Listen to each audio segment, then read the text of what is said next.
Bueno, ayer hablábamos de datos que había dado UNICEF y que había anunciado que 2 de cada 3 chicos en la Argentina son pobres, ¿no? Están en condiciones de pobreza. Cerca de 9 millones de niños, niñas y bebés están afectados por esta situación. Algunos en una condición peor, ¿no? De indigencia, sin cubrir lo que es los recursos básicos, ¿no? Para la supervivencia, y otros en una condición un poco mejor, pero aún así de precariedad. Estos mismos datos se reflejan en la canasta, los datos de canasta que da a conocer el INDEC, y sí, lo que muestran es un alza en línea con la inflación que se conoció en el último mes y que de alguna manera sorprendió. En este caso es superior el dato de la canasta básica y la canasta alimentaria, pero bueno, nos dan la pauta de que en la Argentina persisten las situaciones de pobreza e indigencia, y son datos que realmente preocupan por justamente por esto, ¿no? Por la persistencia, porque no se nota una evolución favorable en términos de lo que genera, ¿no? Esto de que con los recursos que las familias llegan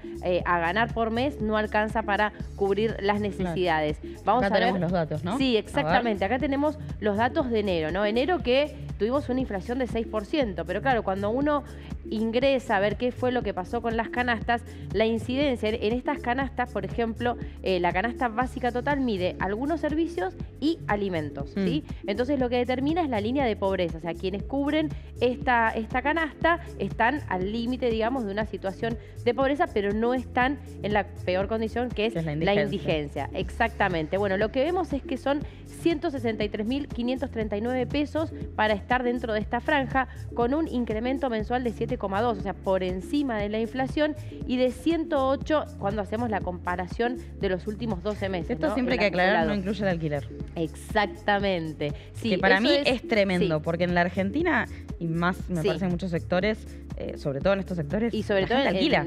Claro. O sea, que este número es completamente irreal. Sí, sobre todo en la ciudad de Buenos Aires y alrededores, donde o sea, porque en el resto del país, cuando uno ve las estadísticas, se encuentran más propietarios, pero en lo que son las zonas urbanas, pasa en las grandes ciudades, nada, es mucho más fácil alquilar que tener acceso a una vivienda propia. Por lo tanto, todo lo que es alquiler, expensas, bueno, es un costo importante, y en esta canasta no está cubierto. Pero bueno, vamos a pasar a la segunda canasta, que esta es la alimentaria, que esto es alimento, básicamente es lo que se mide.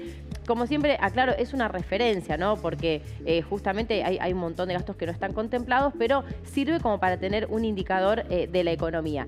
72.000 pesos es lo que estimó, a lo que llegó la canasta básica, también con un incremento de 100,2 y 109,8 en el incremento interanual. Lo que vemos acá, que es algo que se fue repitiendo a lo largo del año, es que la canasta de alimentos creció siempre un poquito por encima de la canasta básica total. Y ahí que vemos, claro, porque la canasta de alimentos mide alimentos simplemente. Y como los alimentos fueron, sobre todo en los primeros 9 meses del año del 2022, fueron los que más aceleraron, y bueno, y ahora en enero vimos también el fuerte peso que recobró el índice de alimentos. Bueno, eso se ve reflejado en este peso de la canasta básica.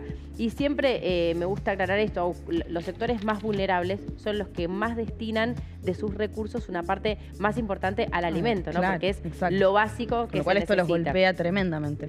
Exacto. Y en este sentido, la mejor comparación que podemos hacer es el salario mínimo vital y móvil, que si bien el salario mínimo vital y móvil es un salario de referencia, sí sucede que cuando muchos van a buscar trabajo, el salario que toma referencia es sobre todo en los sectores informales, ¿no? Entonces, o sea, quizás hoy en día un trabajador está ganando, que no trabaja en una condición de plena calidad, está ganando 80.000 pesos, o sea, no 67, pero 80.000 pesos, porque muchos de los empleadores toman ese salario como referencia a la hora de fijar un valor. Entonces, eso de alguna manera tira mucho abajo el ingreso de los sectores, sobre todo los más vulnerables. Y en ese sentido, bueno, lo que veíamos era que la canasta de indigencia, 72.000 pesos, y lo que trajimos acá para comparar es el salario mínimo. Bueno, se necesitan una familia tipo, que es una familia de 2 adultos y 2 niños menores, necesita más de un salario mínimo para no ser indigente. O sea, este salario mínimo de 67 se queda corto frente a los 72.000 pesos que se necesita, que estamos hablando de una situación de indigencia y sin ningún otro gasto, como vos mencionabas muy bien, el alquiler, que es sumamente, porque así sea el alquiler de una pieza, ¿no? Una familia que está en una condición de precariedad, bueno, no está contemplado y es un peso importante. Y en el caso, bueno, de la situación de pobreza, una situación similar, se necesitan 2 salarios y medio para cubrir, o sea, 2 salarios mínimos, necesitaríamos 2 veces y media ese 67 para poder cubrir lo que es la canasta de pobreza, o sea, para que las personas no caigan en una situación de indigencia. Bueno, son datos que realmente alarman, sobre todo si los juntamos con la información que dábamos ayer, ¿no? De que 2 de cada 3 niños están en una condición de pobreza. Y esto tiene que ver con una pérdida del poder adquisitivo, ¿no? Que se ha dado en el último año, pero se viene dando a lo largo de los últimos 5 años. Cuando uno ve las estadísticas, lo que arrojan es que el sector público de alguna manera le empata a lo que es el nivel de inflación. Claro. El sector privado gana por 2 puntos, pero el sector más vulnerable está perdiendo 10 puntos de su salario en estos últimos años. Bueno, esto el sector más vulnerable que porque trabaja en, por ejemplo, claro, el trabajo sector informal, exactamente. Los trabajadores informales son los que más cantidad de pérdida acumulan dentro en esta comparación de inflación versus que es el que más salarios. termina creciendo también. Exactamente. Bueno, sí. Es tremendo, ¿eh? Bueno, lo voy a saludar a Guillermo Poch, es tributarista. Vamos a hablar de varios temas con él, pero ya que estábamos hablando justamente de cómo retroceden los sueldos, me gustaría, no sé si estaba escuchando, Guillermo, pero me gustaría una mirada sobre esto. ¿Cómo andas, Agustina? ¿Todo bien? ¿Cómo estás? ¿Todo bien? Gracias por este contacto. Sí, por favor, un gusto. Bueno, a ver, claramente la inflación tiene impacto en el bolsillo de la gente y en la medida que vos vas, o sea, a la gente de menores ingresos, el efecto es mucho mayor. Claro. Sí, o sea, por una cuestión de que se atrasan los salarios, después siempre la inflación tiene el mismo efecto que un impuesto, le quita capacidad de consumo a la gente. Eso es muy importante a veces de entender, que a veces no se llega a comprender. La inflación tiene un impacto de la misma manera que lo tiene un impuesto. De hecho, se llama que es un impuesto invisible o un impuesto que no tiene ley. Entonces ahí, ¿por qué es esto? Porque la gente gana 100, si en el medio hubo una inflación del 5%, el efecto es que esa persona en definitiva está teniendo en el bolsillo 95 pesos. Claro. Que sería como irle al Estado y darle los 5 pesos producto de la inflación. Si atrasa o sea, para que te corrijan el salario, que te corrijan el monto de los servicios que vos estás cobrando, automáticamente estás perdiendo capacidad de consumo. Claro. ¿Estamos de acuerdo? Y a la gente que tiene menos, o sea, que está en los primeros niveles de ingreso, sucede que no le sacás capacidad de ahorro, sino que automáticamente le estás sacando de alguna manera consumo. Claro, ¿sí? bueno, es que ese es uno de los grandes problemas.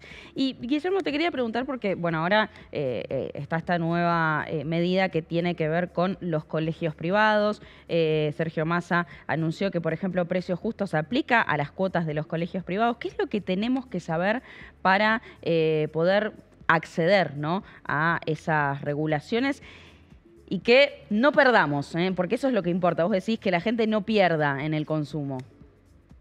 Sí, hoy tenés la posibilidad, mirando hacia atrás para el ejercicio 2022, o sea, para el año 2022, tenés la posibilidad de solicitar el recupero de determinados gastos que tengas documentados, que es hasta una suma de 35.000 pesos de impuesto en la escala más alta. ¿Estamos de acuerdo? Podés deducir 100.000 pesos por mes, en definitiva son más o menos aproximadamente 8.000 pesos por mes de lo que vos venías consumiendo, que el Estado ahora te va a estar devolviendo cuando vos cargas algo en el que se llama el CIRADIL.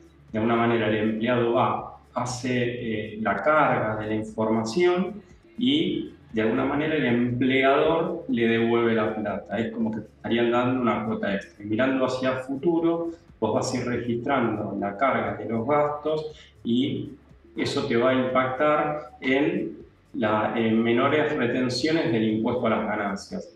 El Estado te está devolviendo una porción, en el fondo es pequeña, de lo que son los gastos de escolaridad, llamémoslo de alguna manera.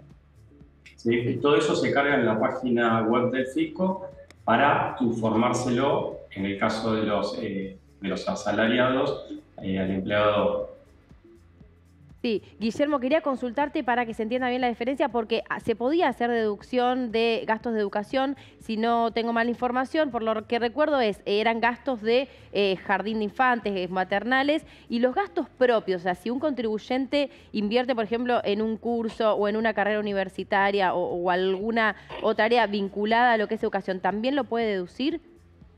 Es para quienes son cargas de familia. Sucede que en el caso de un autónomo, para darle una buena noticia a la gente, también lo puede llegar a deducir ese gasto que tiene de capacitación. O sea, todos los gastos, en el caso de un autónomo, que se vincula a la obtención, llamarlo, de esa plata para poder consumir, eso el autónomo está en posibilidades de deducirlo en su declaración jurada del impuesto a la ganancia. ¿Sí? Claro, perfecto. Guillermo, clarísimo, ¿eh? Muchísimas gracias por este contacto. Te mandamos un saludo. Por favor, y a disposición. Gracias.